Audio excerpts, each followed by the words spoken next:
Hi, I'm Dr. Carol Francis. I have so many times trying to help people understand how to create the things they want in their life.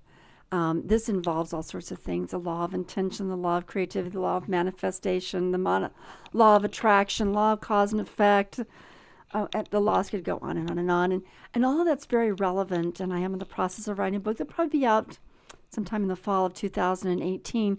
But there's something that really has to be said here is if you want to succeed at what you want to do, you have to put the law of energy and effort into it. You have to apply yourself to what's going on. There's been this misnomer with The Secret that you're not really supposed to put your effort in it. And the thing is that you do have to put your intention in it. There's no question. You have to put your manifestation. You have to put your imagination to it. You have to put your energies, your emotional energies and attitudes to it. But it is also behooving of everybody to enact it.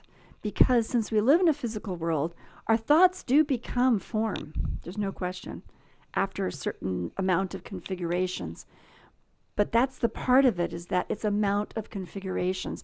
And part of the configurations involved in turning your thought into form is to actually use what we have, our physical capacity, to be able to turn that thought into something that actually exists. For example, I've been thinking about wanting to do this video for a long time. And while this video isn't like actual form, it is an actual thing to create. It does take time, it does take effort, it does take involvement, and it is something worthwhile doing. But there's that burning passion inside of me that says, I've just got to do this. And it's that burning passion that motivates it so that the doing and the action of it just feels compelled and therefore not so complicated, right? And that's why people say that when you're doing it and you're in the flow, it doesn't feel like it's hard work. It doesn't feel like it's effort. But the truth is, it is hard work and it is effortful. And I need to say that for those of you who just think that everything should come easily. You know, there's a whole generation of individuals that have lived on fast food. The food's prepared, it's in the store, you pop it in the microwave. You want to do some research, you go to the computer. We're really good at just like creating something just the moment we think about it. And that's because so many other people preceding that moment have made it so that we can do that. So much work went into writing the programs and the software and getting the inventions of your computer that allow us to be able to use these devices with ease and seamless desire to just create something, learn something, do something. Whereas once upon a time, everything was really complicated. I mean, think about what cameras used to be like and how complicated. Sitting there for 5 minutes, holding a frozen smile, while maybe the image comes out on the film. See, we just have moved so far beyond understanding the effort that went behind what actually gets to created, so that when you want to create something, you don't really have the muscle of effort. I heard recently through Mind Valley, a wonderful set of classes that they have, mindvalley.com, and one of their teachers, and it's all about the thinking excellence, was talking about Arnold Schwarzenegger, saying that the difference between those who succeed and those that don't is the willingness to endure pain, the willingness to endure the pain, to go through the pain to the end of the game, to go through the pain to the win. And it is that attitude that's associated to what I call the learning curve process. The learning curve process is that you can get really frustrated at a certain time when you're learning something brand new or you're doing something. And when it gets a certain level of complication, certain level of difficulty, people who don't go through that level of difficulty or complication stop. They get stuck. And they say, too hard. I guess it's not meant to be. But those people who succeed go up to that same moment of complication and effort and go, and get over it, go through it. It's awkward, it's complicated, it's confusing, it's frustrating. You want to pull your hair out, you want to throw everything away, you want to stop, but you keep going and keep going and keep going. You may sometimes feel really motivated by your gut, and other times like, this is dreary, boring, and effortful. All sorts of different reactions. And then they get to the end. And so it's that ability to go through the initial pain to the end.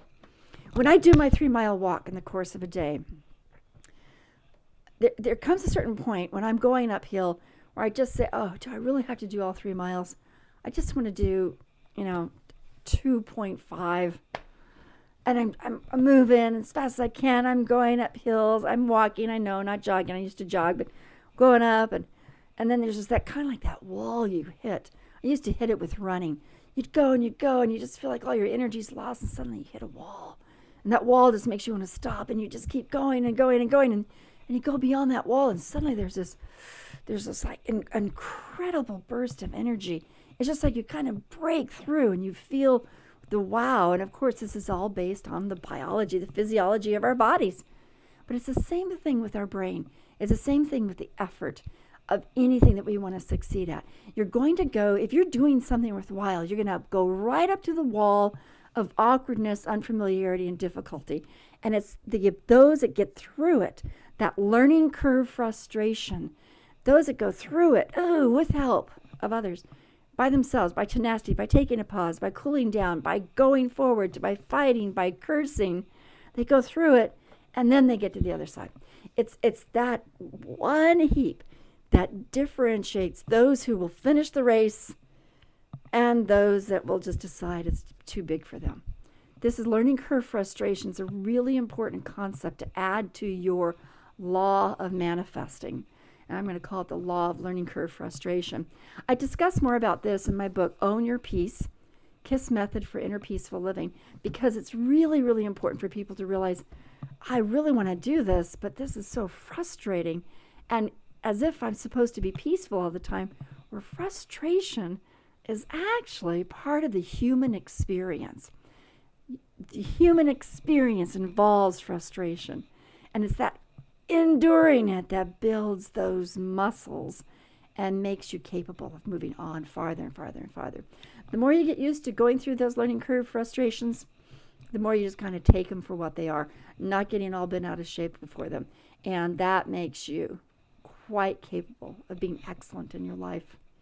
I'm Dr. Carol Francis, been working with people for 40 years. I would love to be able to help you through this as well. So if it's a little bit confusing, you want to know more information, you know how to reach me. Take care. Bye.